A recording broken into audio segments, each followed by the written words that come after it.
Well, welcome to our first episode of Courage to Raise. My name is Amanda McKay, representing the Virtual Campus Leadership Team. And we have with us this evening, kicking us off, our principal, Jeff Frankowiak. Welcome. Hi, good evening, everyone. Thank you so much, Amanda. My name is Jeff Frankowiak, and I'm the proud principal here at the Virtual Campus. You know, one thing that we really believe at the campus is the holistic development of all of our students and whom we serve is one of the most important functions of our job. And that commitment includes goals, not only for social or academic goals, but it also includes social, emotional goals as well. In order to leverage the best strategies to have the biggest impact on students, we have to partner with our families. And I just want to say on behalf of all of us at the Virtual Campus, thank you so much for being here tonight. This family series was able to provide an opportunity for local experts to share their resources to all of us collectively on the school community. Our academic administrator, throwing some props out to Dr. Amanda McKay, really thought of this idea as a great way to facilitate all of these resources in our learning together. Tonight, we're all in for a treat because we're going to learn from a local expert. Katie Hughes, who is a resource room teacher at West, has quite a bit of strategies from her repertoire and bags of tricks that she's going to share with us. As we go on this journey together, let's just make sure the conversation does not end tonight and keep it going. So on behalf of all of us at the Virtual Campus, thank you for being here, and we look forward to the continued partnership.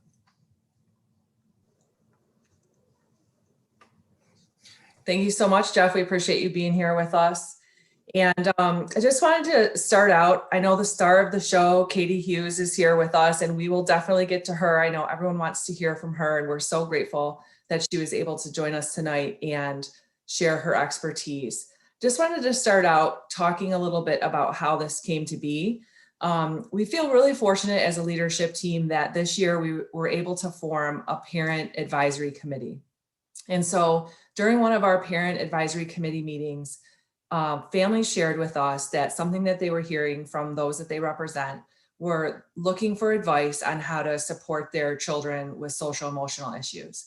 And this is something, of course, near and dear to most of our hearts. Anyone who's an educator and parent, caregiver, wants to know if there's something to be learned out there that could help our child, how can we do that? And so we surveyed our parent community and got some really interesting and thoughtful responses about the topics that you were interested in learning more about. Topics range from supporting students during this pandemic learning in the virtual environment, which is tonight's topic, time management, organization, planning, how they can feel successful as students when they're leading some of their own learning. And then we also had some topics that ranged about working with feelings of isolation and loneliness and making friendships and maintaining friendships during this time. Students who had some fears about getting sick, family members getting sick, and wonderings about returning to life post-pandemic when we can see each other more. And we also had, just some general questions about how to support students when families are together a lot more than we're used to, and dynamics might change and personalities come out in some kind of those de-escalation, I'll call it, opportunities that we might have. So the great news is that we did reach out to our special education leadership, and they've opened up the social work and psychologist department heads to come on with us for subsequent episodes. But tonight's learning is going to be led by Katie Hughes. We're so excited to have her with us. She's an educator in Rochester Community Schools, and she's also a parent and parenting alongside all of us. So a lot of what we loved about Katie's approach was she had these skills in this toolbox from her professional career, and then she was applying it as a parent. And so just a lot of the things that she talks about, I gravitated towards because it was instant use. So Katie, if you want to say hello and introduce yourself, and then I'll talk about the format of tonight's episode. Okay. Hi, everyone. Thanks for having me. Like Amanda said, I married a Rochester Falcon grad, and so we live here in Rochester, and I have a 6th grader at Van Hoosen and a 4th grader at Brewster. So I'm right in the trenches with all of you. This is my 19th year teaching. I have been really, really lucky that all of those years have been at West. I've been teaching study skills for all 19 of those years, but it was about 11 years ago that I really started to kind of dig into the work. My background is in emotional impairments, but between working with students with ADHD and being mentored by a really fantastic school psychologist in Rochester here, I really kind of started digging into these executive functions. And so it was 11 years ago that I kind of advocated or begged to be able to teach the study skills class all day. And so for the last 11 years, I've had the opportunity to do that, to teach 5 hours a day of these executive functions. And if I've learned anything, it's just that these skills from our littlest learners, from our pre-K learners, all the way up through, 12th grade and post-secondary, it's just some of the most important stuff that we can facilitate, that we can model for our kids. And I'm excited to share it. All right, thank you. And again, welcome, Katie. So our format for Courage to Raise is tonight, Katie has very thoughtfully helped produce 3 videos. When she originally talked with us about her approach, part of it included this template that many of our study skills teachers use in Rochester Community Schools. So I'm gonna share it here so that you can see our executive functioning reference guide. And we're gonna start the session with planning, organization, and time management. There are 3 separate videos.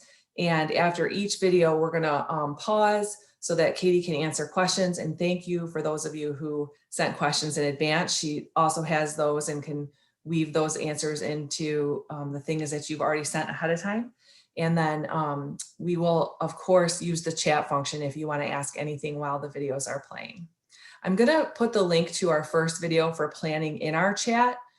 This is my first time uploading a video to YouTube even. And so as an employee of the virtual campus, Jeff, I'm sorry that you might be learning this is my very first time for this kind of thing.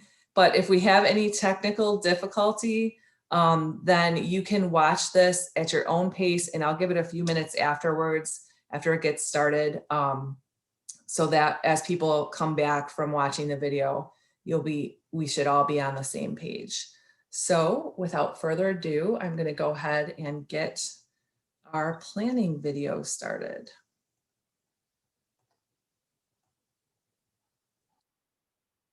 Here we go.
I'm not able to hear the video.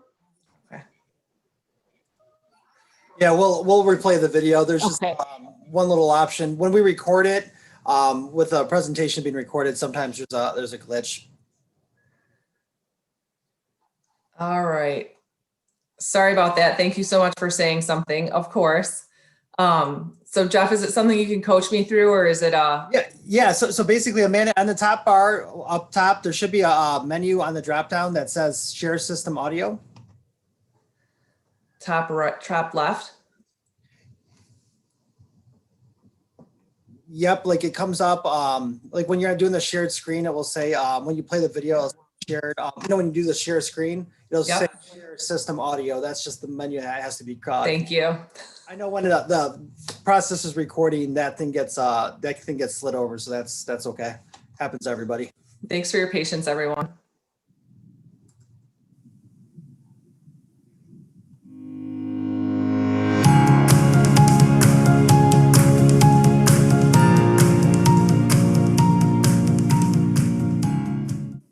executive functioning, planning.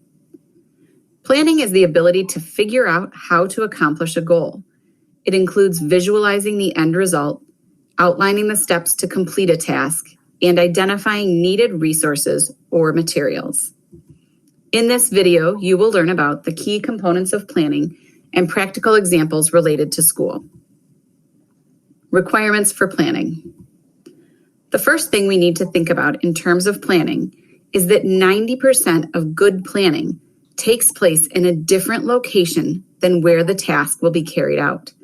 This means that we need to visualize the task prior to initiating it. To do this, we will need to use what we call the mental movie screen. The mental movie screen includes the images we create in our minds when we read or listen to a story, daydream, or think about the future. And just like a movie screen, these aren't simply static images.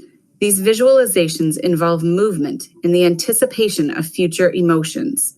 These movie images include physical space, time, objects, people, and movement.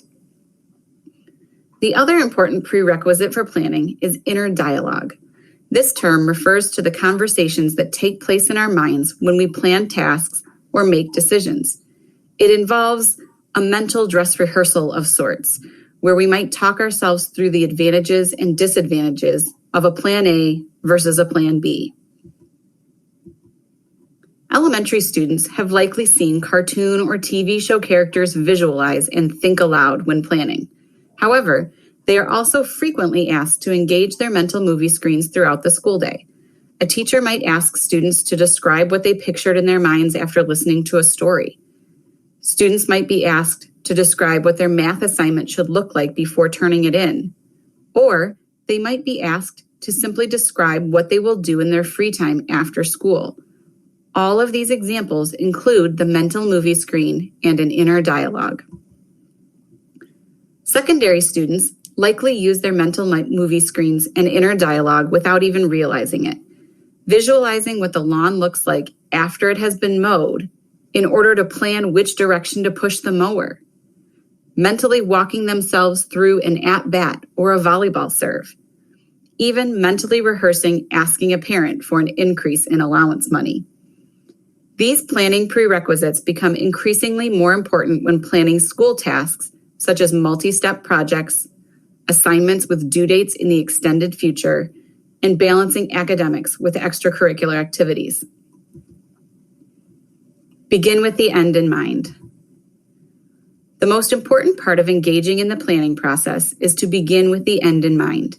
When we begin with a mental image, a sketch, or an example of the end product, it is easier to identify necessary steps and needed supplies. Adults, teachers, and parents do this all the time. We just don't always talk it out. We see a picture on Pinterest that we want to recreate. We research the cost of a college education when deciding how much to add to a savings account each month. We imagine what an organized garage will look like, then work backwards to plan what needs to be done and which supplies to be purchased. Students at all levels benefit from beginning with the end in mind, or as we often tell younger learners, being future thinkers. Helpful questions to think about include, what will this look like when I am done? What will I look like when I am done? And how will I feel when I am done? This last question is especially important because motivation comes from being able to pre-imagine future emotions. Older students may be able to work through these questions verbally or even in their heads, where younger learners might benefit from a quick sketch to keep near them for motivation. Planning strategy: done, do, get ready. This planning strategy, developed by Sarah Ward, provides a concrete template for beginning with the end in mind and working backward for task completion. It's vital that students always begin with done by visualizing, writing down, or sketching the end product or result. Next, we move to do and outline the specific steps required to complete the task. Then comes get ready, in which we identify the needed materials, supplies, or resources for the task. Once we work backward to make the plan, we are ready to move forward and work the plan by gathering supplies and following the steps for completion. Very young learners can become quite independent with a wide variety of tasks when supported through this planning process. For example, by visualizing what she looks like when she goes outside to play in the snow, a kindergartner can work backward to gather and put on all of her snow gear independently. Once the routine has been practiced, parents can simply take a picture of the end result and ask the child to match the picture. Older students can use this strategy for the planning of almost any task. The same strategy can be applied to a science project, a 5-paragraph essay, resolving conflict with a peer or sibling, advocating for oneself, or even planning a Halloween costume. Older students are able to understand that the end result might be a poster for world history, or it might be making amends with a friend. The supplies or resources might be paper, pencils, or glue, but it could also be time to calm down, advice from a mentor, or finding a private location for a conversation. Parents can support students at home by scaffolding the planning process. To start, students may need prompts to engage their mental movie screens or begin with the end in mind. Once the foundations of effective planning are in place, parents can support students by asking about plans rather than making plans for them. One of the most effective strategies is simply to ask your child, "What's your plan for that?"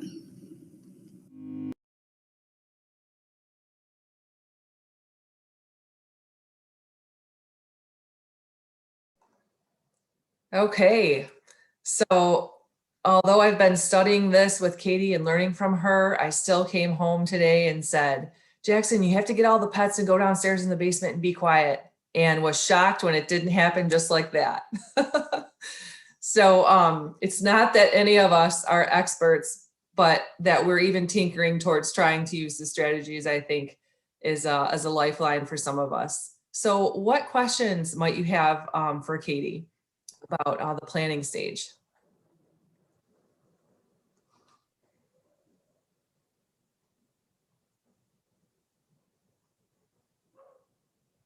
How would you go about teaching this in the sixth grade, in a sixth grade classroom? Would you show that video? Would you show something different? How do you go about this in sixth grade specifically? Well, great question, because that's actually the first place I start teaching it is sixth grade. And so I usually start with everyday activities. So I start with that template, and I buy from the dollar store those clear wipe off pouches that you can insert something into. And we start with really simple things, fun things like making hot chocolate, making s'mores, or, silly kind of little things. Then we move into things like a Halloween costume, just things that are really common to them that they can really quickly plan out, so that to them, they already have that schema, that mindset, the framework for the steps. It's just learning how to use the template. And then you move into a task for school. You quickly say, I know you have to make this poster for science. Why don't we sketch the poster first and then figure out what you're going to need to do to make it, and then go buy the supplies from Joann's. So I usually start with just everyday tasks and then work into the academic.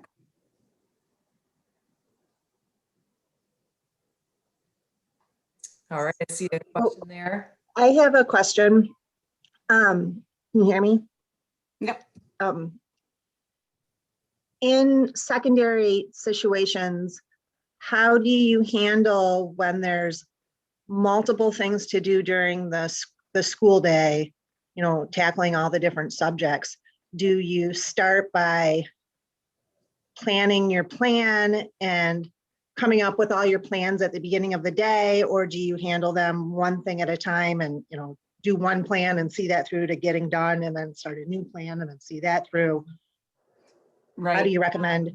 Yeah, the older they get, so like my 8th graders and the older students, what we usually do is make one big plan. And so your end result might be, I'm done with homework for the day. the end product is, instead of having, the sketch of the math paper or what the 5-paragraph essay is going to look like, the end product is everything is done, cleared off my to-do list, and it's empty. And then in the do column, it might be that the first thing to do is my science project, science lab. The second thing to do is finish my math homework. The third thing to do is to revise my essay. And in that, older students can start to break down how long each of those tasks will take.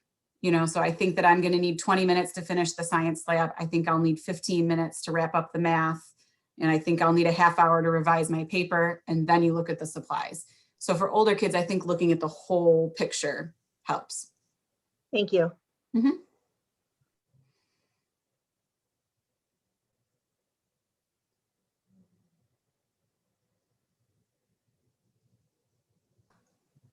All right, anyone else? I have a question. This is Kathleen. Can you hear me? Yep. Hey, Katie. One of your biggest fans, and my question is, what do you do when you see a plan going wrong with the lower elementary kids, so 2nd grade and 4th grade? As a parent, like I know that I want to jump in and correct the plan. So, what do you recommend when you see it kind of not starting off on the right foot? So that's when I would usually step in and ask that question and say, I'm noticing either that you're frustrated, or I'm noticing this might be taking longer than you expected. How about we back up? Tell me what your plan was. What was your plan for this? Tell me about your plan. And then usually as they start to describe it, then you have these openings to say, you're guessing that it's only going to take you 5 minutes to finish this math problem. I see 20 questions. I'm thinking we might need a minute per question, or, things like that. And then you can kind of guide it. But I think the place to start is to have them share what their plan was, because that's where we can identify where that plan's going wrong. Because sometimes what's going wrong isn't what we thought. It's the overestimating of time or the underestimating of time, or anxiety, things like that. So I'd have them share their plan and then kind of jump in pieces. And maybe just adding on to that, I think you inadvertently talked about, or maybe purposely, the anxiety that can come into the planning process for the little ones. Do you have any tips or tricks to handle that as well? Well, I think that the natural alleviation of the anxiety is that visualization of the end product, because, anxiety when it comes to the work, it's a lot of times rooted in the unknown, or the feeling of needing to control the unknown, and their perception of the difficulty of that task. And so we see it over and over again, that a teacher hands out a quick assignment, or what they thought was going to be a quick assignment, and they see looks of panic, and the kids are like, I have to write 5 different paragraphs with 5 different sets of facts and pictures, and this is going to be so much. And then the teacher sketches it out and says, nope, you put 4 pictures, 4 captions, and your name in the middle. And the kids go, oh, okay, I can do that. So that visualizing the end product and saying, this is what you're aiming for, that starts off by eliminating a lot of that anxiety. And then if you see it in the middle, then that's when you pause and start using some of the strategies that work for your particular, for your child, or their particular, anxiety. And there's all kinds of other strategies, to dig into. Thank you so much. I think some of the anxiety with, like you were talking about, for over here is perfectionism. For example, in band, they have to tape a flip grid. Now they switched from flip grid to like a private video with the teacher, and a first-year flute player has the anxiety that every student's going to listen to me. My teacher's going to grade me poorly if I'm not perfect. Mom played for 15 years and I can't play like her. Sorry, my dog is table surfing. So that perfectionism. So what I did with my daughter is we said, you know what, let's just do a rough draft first. Let's plan it out. Let's break it down into smaller chunks, and then let's just tape a rough draft. And often she's not as nervous. That's one thing that's worked with my 6th grader over here, but it's a struggle. It's a struggle to get that perfectionist mentality out of them. It's crazy how I can't believe it in 6th grade, Right. right? And it's that adolescent phase too of that fear of judgment, the fear of looking different. If mine does not look exactly the way I think it's supposed to look, I'm really nervous about what other people think about that. Yeah, I agree. And I think that the dress rehearsal is a perfect way to do it. It's just like the mental dress rehearsal. I mean, you practice it until you think you've got it and then give it a shot. And then if you mess it up, you just do it again.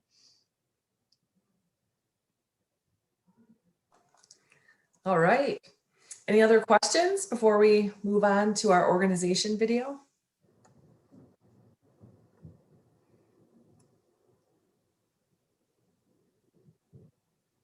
Looks like something in the chat.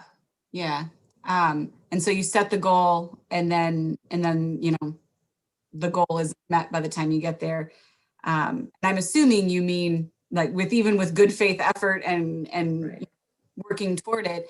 And I think those are the perfect examples. I know there was a question sent in advance that asked about helping kids understand that everything doesn't either have to be perfect or that we make mistakes. Or one of the pieces of time management is, you know, that we have to make adjustments, you know, so sitting down and just being an advisor or that counselor role rather than the drop the hammer, you know, we were supposed to have this done, and just saying, all right, we worked really hard. We got this much done.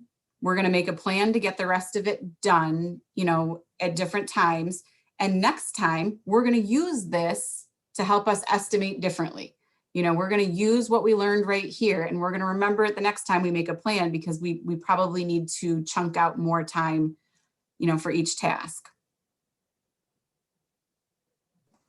Yeah, it can be a good learning experience.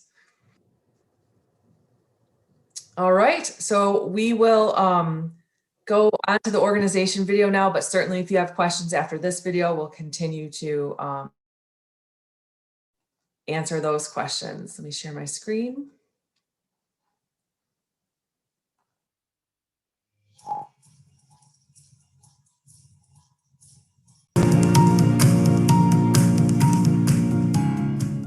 Executive functioning, organization.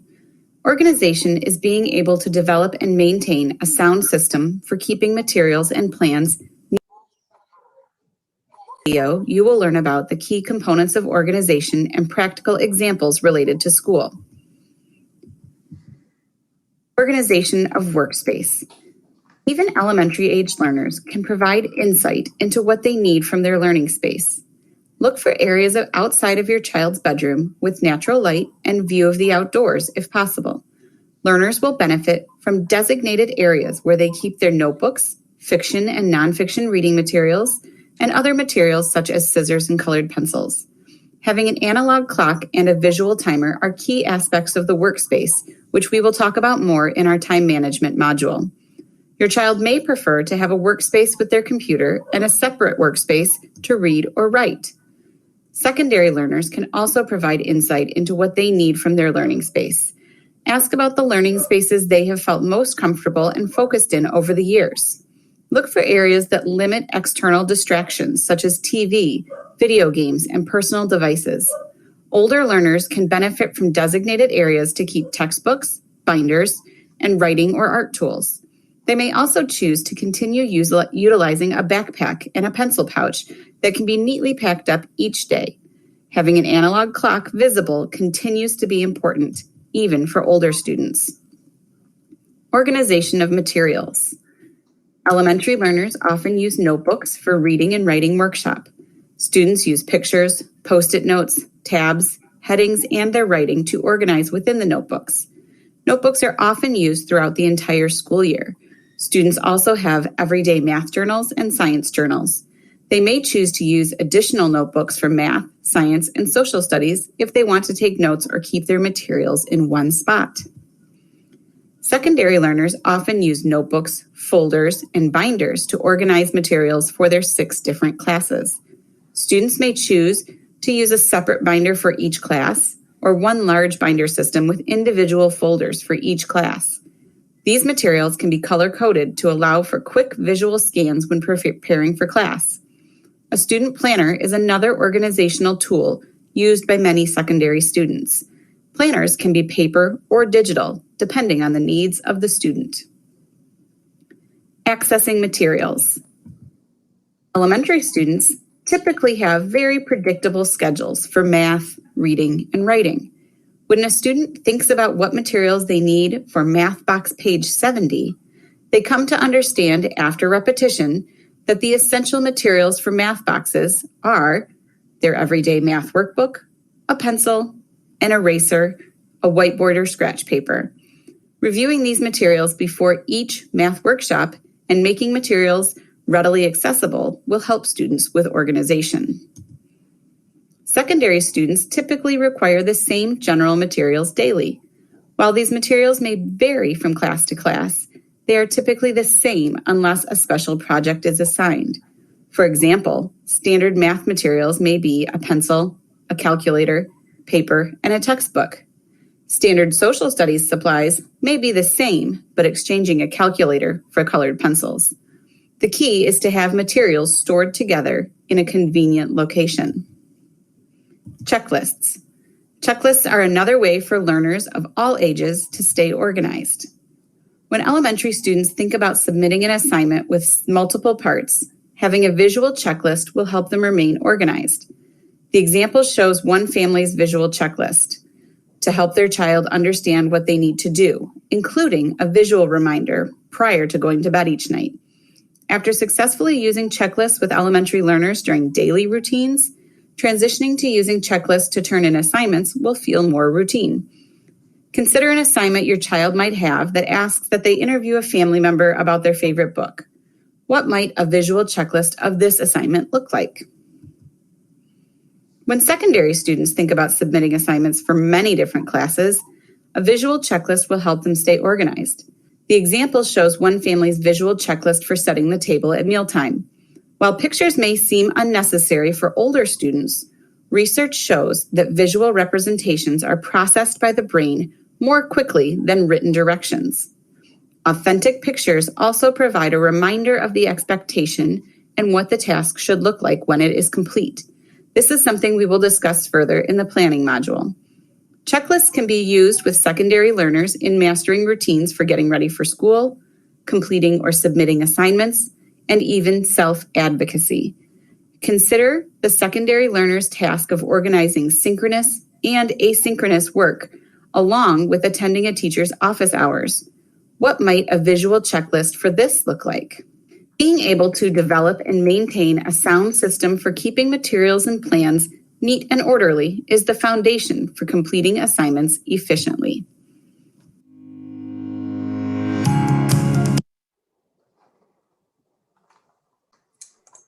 Okay.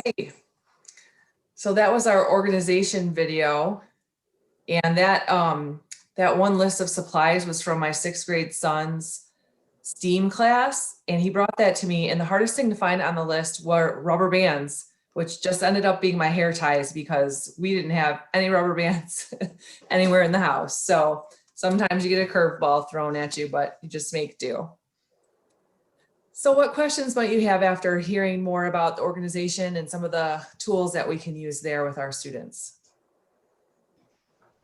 I don't have a question. I just have a quick comment. I loved the visual checklist. I have a 1st grader, and I have checklists for myself on my phone, on sticky notes. But I love the visual one of like the getting ready for dinner and just having those pictures. I thought that was really neat. I like that takeaway. How do you get go ahead. Go ahead. No, go ahead. How do you get a 1st grader to keep their workspace organized? My wife and I are constantly helping him. Yeah. So what I was about to say was, for me as a parent and a teacher, the game changer for me was learning about the picture representation, and it needs to be this authentic picture.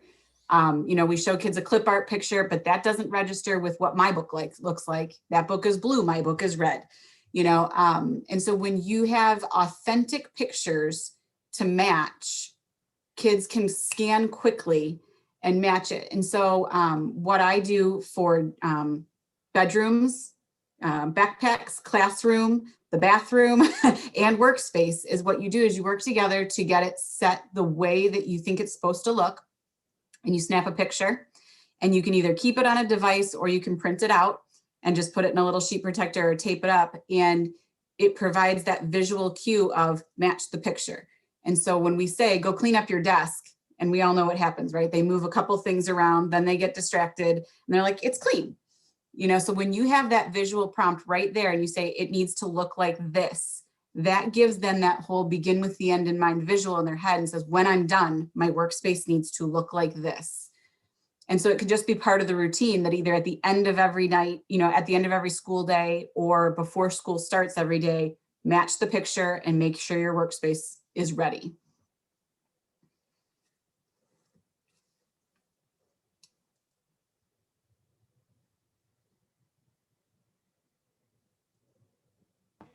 Okay, I feel like I'm dominating. I'm sorry, guys, but Ask away. as checklist goes, I love checklists. Ever since my kids were little, I made the picture ones. I just love the organization. I love the visuals. How do you get the students to remember to look at them? I know that sounds very simplistic, but that is an issue. For example, the fourth graders virtual campus, I have 2 at my house, and I made them checklist.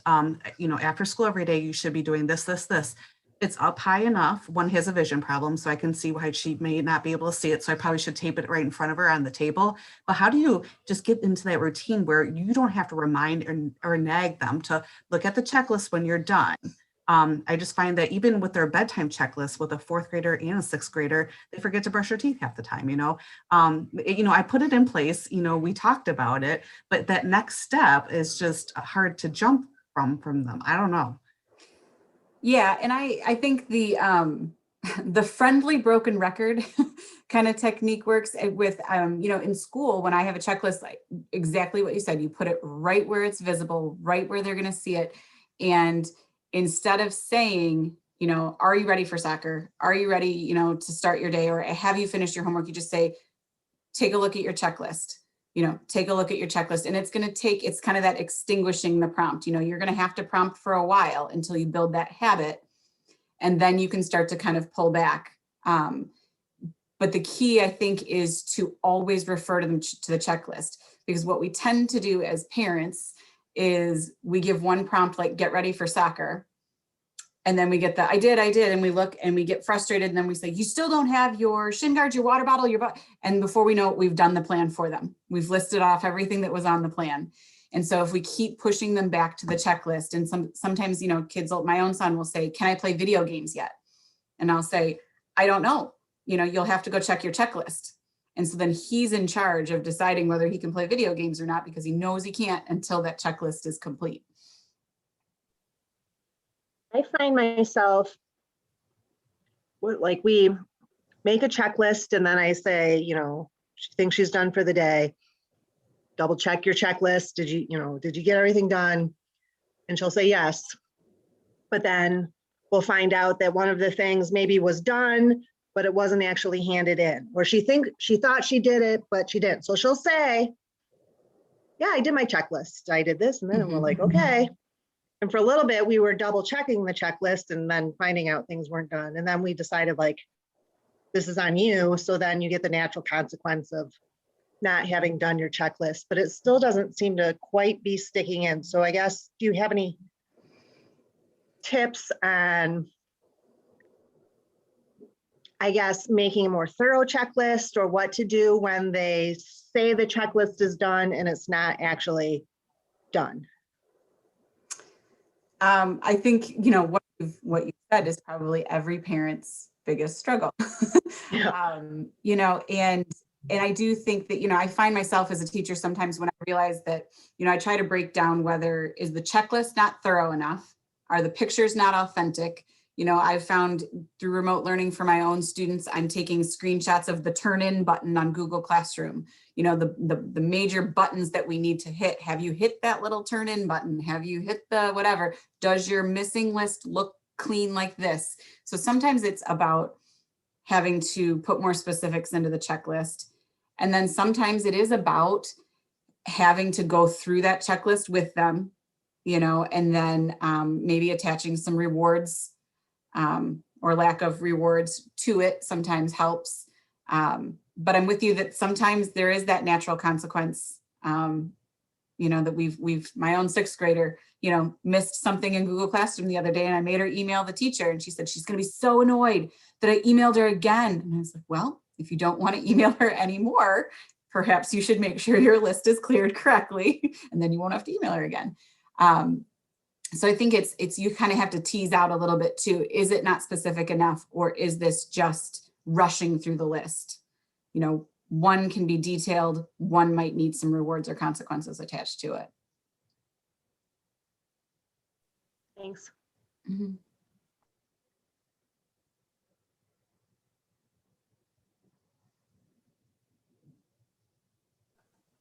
Okay.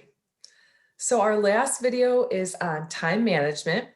And of course, we'll have at the end some more time to talk about all the topics as we kind of wrap up. So I'm going to go ahead and get that one started.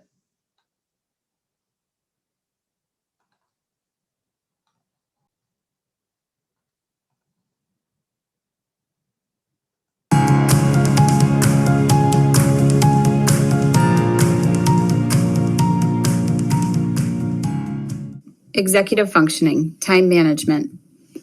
Time management is having an accurate understanding of how long tasks will take and using time effectively to accomplish the tasks. In this video, you will learn about the key components of time management and practical examples related to school. Feeling the passage of time. What does it mean to feel the passage of time? We've all started a task or gotten distracted from a task, then looked up only to realize that more time had passed than we thought. Even if we look up periodically to check the time, when we use digital clocks, time simply seems to fly by before we know it. When looking at analog clocks, we are able to visualize our time deadline and see the sweep of the minute hand as it approaches that deadline. Students who struggle with time management are often struggling with what researcher Sarah Ward calls time blindness. If we can learn to feel and see the passage of time, we can better manage that time. Elementary students are often provided with visual timers displayed on their teachers' screens. It's important for students to begin to understand what time passing feels like beyond a timer counting down. One popular method for using a timer is one that shows up as how much time you begin with in one color, and then as time diminishes, students visually see the time decreasing in another color. Students who go off to work away from timers often struggle because they do not have a visual representation for them to gauge the passing of time. Secondary students tend to have moved away from analog clocks and rely on digital clocks.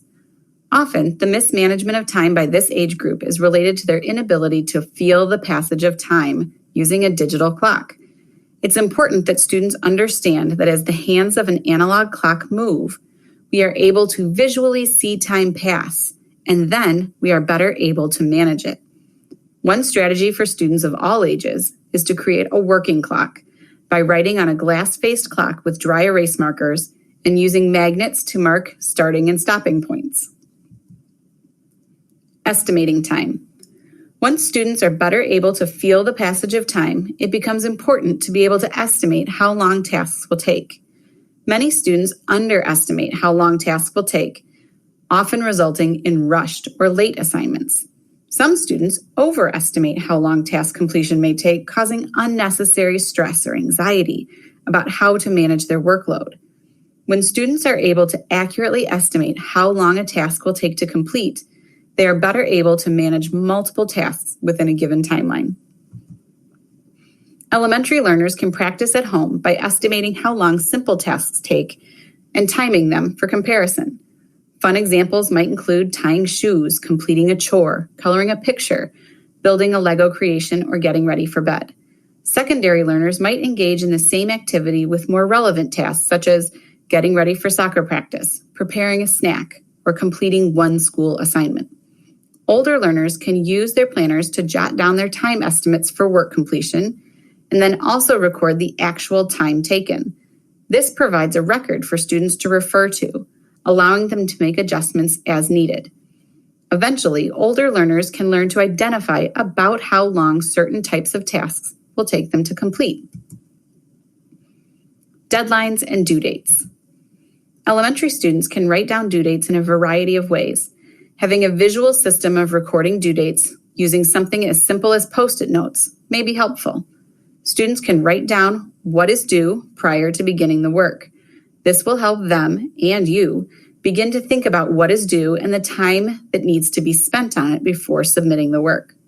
For example, if your learner wants to add chapter titles to their published writing piece before the final writing is due, they may need to schedule time outside of writing workshop to add those titles. Placing Post-it notes on a physical calendar helps identify when tasks should be completed. Post-it notes are removed when the task is completed or moved to the next day if more time is needed. Secondary students benefit from a more formal system for organizing assignments. Students may choose to use digital calendars through Google or Moodle. However, many still benefit from a paper pencil planner system. Digital planners typically prioritize work by date, and some students may prefer to prioritize in other ways. Students may benefit from using their digital calendars as a starting point and then recording assignments in a prioritized order in a planner. This allows for the student to make notes about how long an assignment may take to complete and any questions they have about the work. Prioritizing. Elementary students with multiple assignments to prioritize may again benefit from sticky notes. As they write their assignments down, they can place them in priority order. Some students may choose assignments which have closer due dates. Some students may choose to prioritize assignments they tend to avoid or procrastinate on as a means to ensure that they begin the assignment. Secondary students with multiple assignments to prioritize across classes benefit from strategies. As assignments are recorded in a planner, they can be prioritized by due date, difficulty level, time needed, or the outside support needed. Many students may choose to complete tasks they perceive as easier and save the more difficult assignments for times when adult support is available. Other students may choose to complete the more difficult tasks first, making the rest of the work feel more manageable. This is a strategy we'll discuss more in the task initiation module. Pacing. Elementary learners in grades TK through 2 are building stamina in how long they can attend to an activity. You may find as the year progresses, their pacing accelerates as they gain stamina. We mainly see this in reading and writing workshop. Student pacing in both areas may be short and frequent. As the year unfolds, they may have longer and less frequent times of reading and writing. Their pace varying is understandable. Using a timer with your learner based on the pace at which they read and write is a nice pairing of executive functioning skills to help them estimate if they will or will not accomplish their goals with the pace that they're currently reading and writing at. Younger learners may need adult coaching and encouragement to refer to that timer being used. Secondary learners can more independently manage their time using a variety of methods. The Pomodoro Method involves setting a timer for a set amount of work time and then a set amount of time for a break. For example, students may work for 25 minutes, take a 5-minute break, then repeat the process until the work is done. Some students may use pre-identified breaks in the day to complete tasks. Perhaps on a particular day, math is completed by lunchtime, science is completed by dinner time, and organizing materials for the next day happens before bedtime. Setting goals or using timers can make a long list of assignments feel more manageable. Being able to understand and feel the passage of time, having an accurate understanding of how long tasks will take, and using time effectively are the foundations of strong time management skills.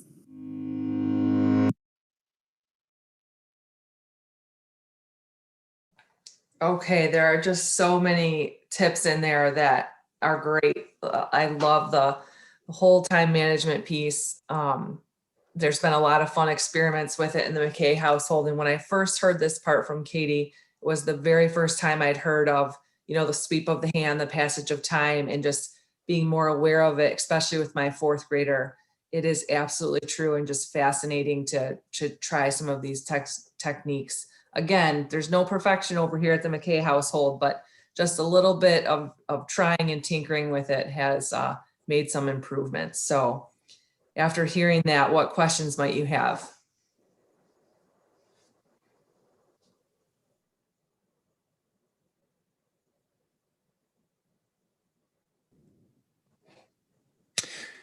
Amanda, Brian Lindstrom here.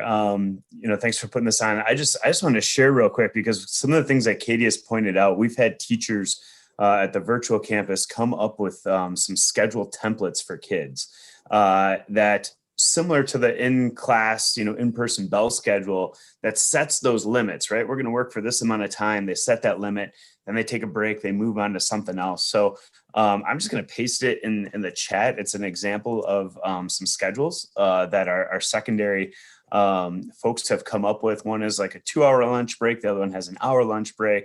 But it's exactly to that point of we're gonna schedule at a time at 9 o'clock. We're gonna work on this class and then take a break and go further with it. And I think one of the struggles in VC right off the get-go that we had was that kids were saying, okay, my math is due on Wednesday, so we're going to spend all Tuesday working on math. And it feels like we spend 6-7 hours worth of work on that day, just working on one subject without ever getting a break from it. And so that idea of breaking up your classes into chunks and working on stuff each day is a huge time management piece, instead of feeling overwhelmed that, man, I got all this stuff due tomorrow. And that is just a tough skill that I'm still working on as an adult learner, with my ed specialist class and trying to chunk it out. And how do we manage when we're going to do that stuff? So I put over in the link just some of the sample schedules that that some of our teachers have had students fill out to just get them in that organized practice. So thank you for sharing. Yeah, I think that, I'm in the remote in person, but I can see that, with a few students that I'm still the case manager for, who are in the virtual campus, and working on spreading out your work like a regular school day, so that you don't feel like Tuesday, especially, like one day, especially math. Math is one of those things that, you can't really, your brain can't process 4 different lessons of math in one day. It's meant to be spread out and, done over a period of days, and working with kids to do exactly what Brian said, spread it out so that you have a certain amount of time for math each day and a certain amount of time for reading each day, and blocking that time out. Kathleen, I see you're asking about the time management expectations for elementary. You're talking about like time on task, like length of time on task? Yes. Amanda might have to help me with some of the littles. It's been a while since my early childhood degree has been used, but generally, I think that our elementary, especially our early L, they look at 10 or 15 minutes and then a break, right? Then a brain break. I think that they're, even with our older kids, if you really want them focused, you get 20 minutes out of a middle schooler, and then they've got to switch tasks, switch gears. So I think that, for our younger students, I think 10 or 15 minutes and some kind of movement break would be appropriate. Yeah, and even when we talk about reading and writing workshop being, 90 minutes or 45 minutes, there are different components of it. There's book selection, there's jotting, there's partner reading, there's shared reading. So it's not, when you hear a number like upper elementary, 90 minutes, it's got a lot of different components, like Katie's sharing, where students are moving and switching to different activities within that workshop type of model. When you hear a length of time, like, it can seem a little bit daunting. Yeah, changing gears at least, flipping. I'm reading, then I'm taking notes, then I'm sharing out loud, changing gears so that, a new set of sustained attention time is set. Yeah. That's helpful. Thank you. Kathleen and I have daughters in the same class, and I like the way he has set up the schedule. It's really made my 4th grader, we have a pod, and the 4th graders do fabulous without I don't really have to go in and help them with time management and when they're going to do stuff. It's all guided with the teacher, and he gives them instructions. Okay, do this. I'm going to release you. Then come back. We're going to discuss. It's great. But with middle school, it's just so hard.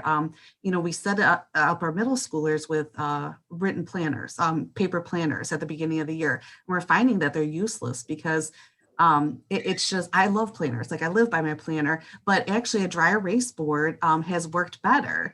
And I hate that, but honestly, our weeks are so different over here. Social studies could take 1 hour one week, and it could take 20 minutes the next. So, planning out our day or on our week on Mondays is not an option in virtual campus for my 6th graders. So what we do is we try to take each subject one day a week, and then electives fall on Fridays.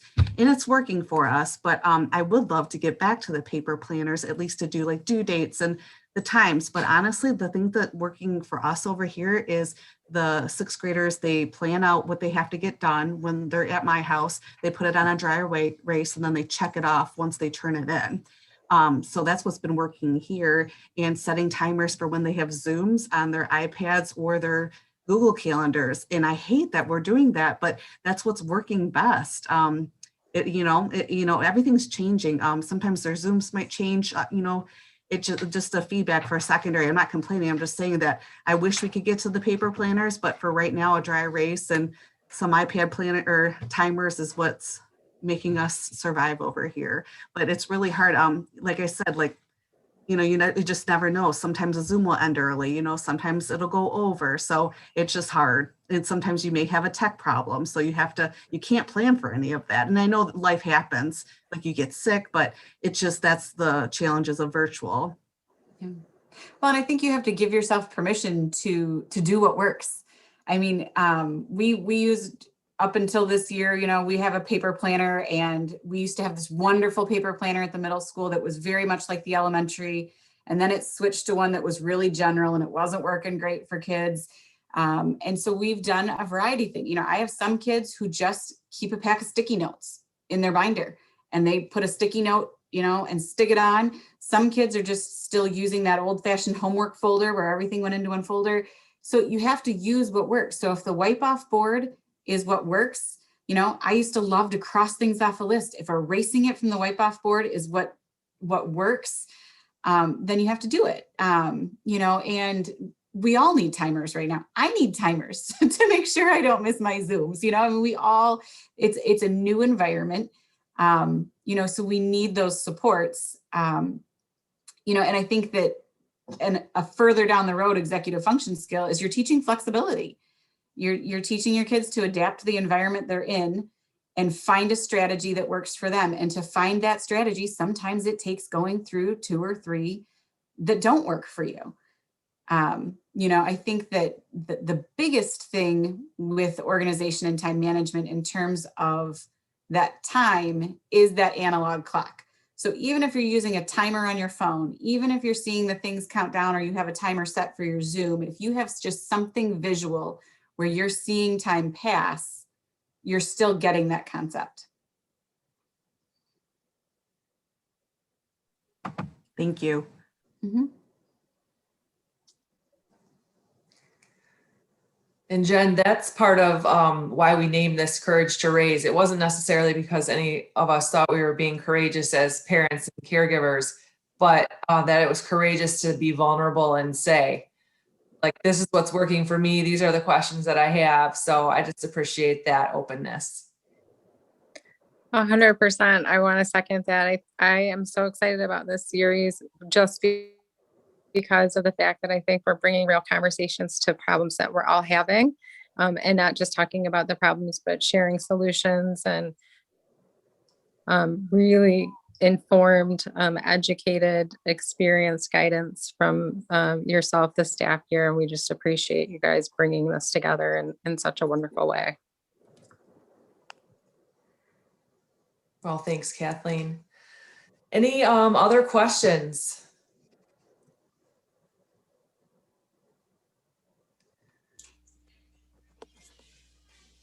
No, I'll second what Kathleen said. I mean, it's good getting feedback from others too.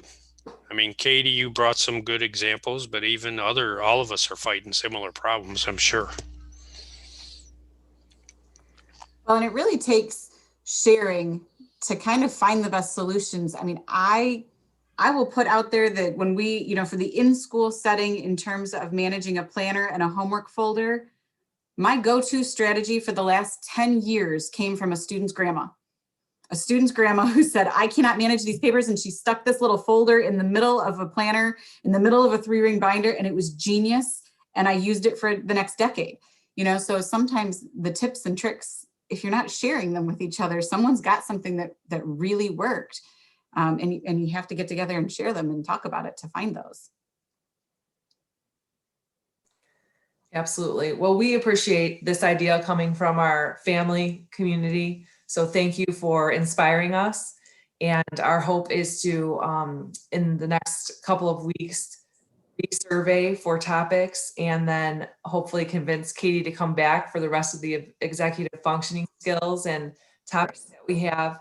And then again, we do have hope that our department leadership from social work and psychology in Rochester will either connect us to people to answer some of those other important topics or be able to come on with us themselves. So thank you so much, Katie. Really, Thank you for having me. Been fantastic learning with you. Thanks for having me. All right, we will post this on our website. If you know somebody who could use this learning in their lives, please direct them there. And they are always welcome to reach out to myself or anyone at the virtual campus so that we can partner with them and help find solutions for their families. Have a good night, everyone. Thank you so much. Thank you. Thank you.